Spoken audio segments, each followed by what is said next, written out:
What is up, people of the internet? It is me, Real American Politics, back in with a new video, and we have an update on the United States House.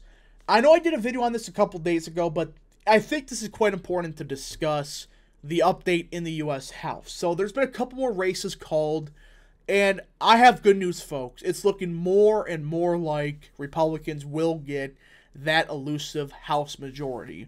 A lot closer than we expected. This is ridiculous. But we are on pace for a House majority. And we'll be discussing what the current pathway is for Republicans. Now, before we continue, I hope you enjoy these type of videos. If you do, smash the like button down below. Subscribe, share with your friends, hit that little bell, follow the Twitter account in the description down below, and join the channel today. That is right, folks, for just 10 cents a day. You can join Real American Politics, only 10 cents a day. That's a phenomenal deal as it helps support the daily content. We all love that daily content. So I hope you join today.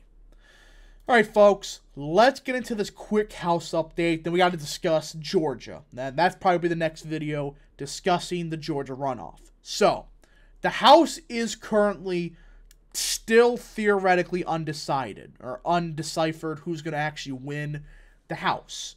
But 90% Republicans will get the House. And there's been some critical races called that are good news for Republicans. First one is Oregon 5th. This one, thank goodness we won. This gives us a cushion that we desperately need right now. I didn't expect this one to flip after what we saw. But this election makes no sense, so I'm at this point not shocked at what we saw. So that is a critical one for Republicans to win. Now, there are a massive L's across the board. The first one, Washington 3rd. Joe Kent. Look, I'm not going to get into this, what happened in his campaign, but my goodness, what a disappointment. He went from a potentially top 10 congressman to kind of just the Populist Inc. shill. And he lost. And I'm not blaming this loss on him. There were some other factors in play. But this was a bad ran campaign. Again, I'm not blaming this fully on Kent. It's still big chunk of it's on his fault because, well, his campaign was not that good. And, well, the fact of the matter is, he should have still won this race. Even with the big underperformance by Smiley, it wasn't that good. I mean, if District 8 was only a 6-point win for Schreier, Kent should have won this. There's no reason he should have lost Washington 3rd. But it is what it is. Big L. And freaking the electabros, you know, the people that are saying, oh, we can only elect electability, they're going nuts over this. They're celebrating it. It's like, people need a life. But either way, it is a big disappointment. But this is not going to matter, I don't think. Why? California. You know, there were some MVPs I talked about on a lecture, the post-mortem. You know, people like Lee Zeldin, Ron DeSantis, but my man, Mike Garcia.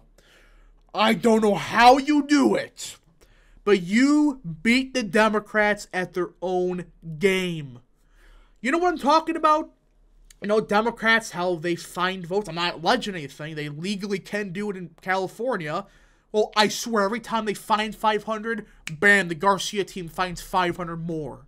And that old break for Garcia. It's absolutely hilarious what's happening. I mean, their leftists are going nuts over this. Like, Garcia is going to crush Smith in a more Democrat seat this time. It's absolutely hilarious, and Mike Garcia is showing what you got to do, beat the Democrats at their own game. Don't do this crap of, oh, we can't win ever again, so proceeds to do nothing. Garcia says, screw it, let's do the same thing they do. And it's clearly working. He is going to hold on. As for a couple others, Ken Calvert, I was worried a little bit. The last couple of vote dumps, getting more Republican. I was shocked by that. I think this entirety of Southern California, they're starting to do what Mike Garcia is doing. Just, you know, it's legal in California. Just, you know, excuse me, I found 5 votes here. But any other case, it's legal in the state of California. It's stupid, but you gotta play the Democrats in their own game. And Kellen Calvert is going to hold on despite him being a lazy candidate. And Michelle Steele, the race has already been called for most places. So that alone is 4 seats if you include Kevin Kiley. Republicans are 216. As for Valadao, I think he's going to hold on. It's going to be close, but I do think end of the day he holds on. So that's 5 seats Republicans will get just from California. So they're at 217. And as for the other races, Schweikert won. Call it. Stop this holding off this crap. He's won. Schweikert is going to hold on to this lead more than likely. Now, the games Maricopa have been playing, who knows? But more than likely, Schweikert's going to win. And that's your House majority. I mean, even without Schweikert, District 6 is won. This race is done. The more votes they're counting, Ingalls losing more. He can't mathematically win at this point. Now, I know there's still some Pima County votes left, but it's very unlikely he could pull it off. So, Republicans, that's what? 7? Let's see here. 1, 2, 3, 4, 5. Let's see. I did the math wrong. 1, 2, 3, 4. Right. What the heck? I'm doing this wrong. 1, 2, 3, 4, 5. There we go. I messed it up the first couple times. I got it right. 7. So that's about 7. That's 219 in the House. Boebert, it's freaking close. I don't know how this happened. She looks like she's going to hold on 220. Now, there was a disappointment in Maryland 2nd. I thought Parrott was going to win. He lost. But it doesn't look like it's going to matter, thank goodness. New York 22nd down the wire. And it hasn't moved for days. I don't think they have enough votes for Williams to lose. So, based on that math, it looks like 220 to 222 is the range Republicans are looking to get in the House. Which is a big disappointment. But it still is a House majority. Now, before we end today's video, I wanted to discuss some potential targets in the future. Like, actual targets, not just, frickin' New York, whatever. What is it, New York 7 or something crazy like that? First one, I would say, is definitely Guevara Slotkin. Or Susan Wild. Susan Wild, excuse me. Also Slotkin, also. She could go. But the big one is also Susan Wild. She barely won this race. You can make the argument just because of Mastriano being on the ballot sunk a bunch of Republicans in Pennsylvania. And I think this will be an easier flip in 2024. A similar thing in a place like, where is it? Slotkin in District 7. I think this will flip. I just think Republicans didn't run the best of candidates in Michigan. And there's an argument to be made that Dixon did cause some problems. So these two, I think, are quite easy targets in 24. But also, we got to hold on to some of these House seats in a place like New York 22nd if Williams holds. 17, I think Lawler will hold. He's a different type of Republican. But there are some potential gains in a place like Connecticut 5th. George Logan did good.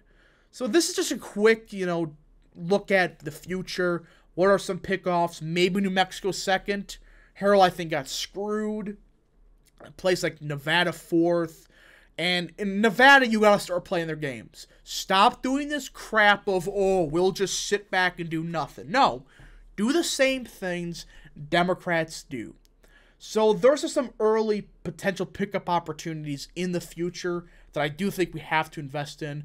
But I think this cycle we learned, don't do what the frickin' Tom Emmer did and run, 70 targets. Focus on, defending the 10 most critical, but go after the 15 to 20 most critical on the other side. I think that makes the most sense. Anyways, folks, thank you so much for watching this quick update. Hope you enjoyed this video. If you did, smash the like button down below. Subscribe. Share with your friends. Hit that little bell. Follow the Twitter account in the description down below. And join the channel today. Thank you so much for watching. We'll see you guys in the next video. Godspeed to all of you.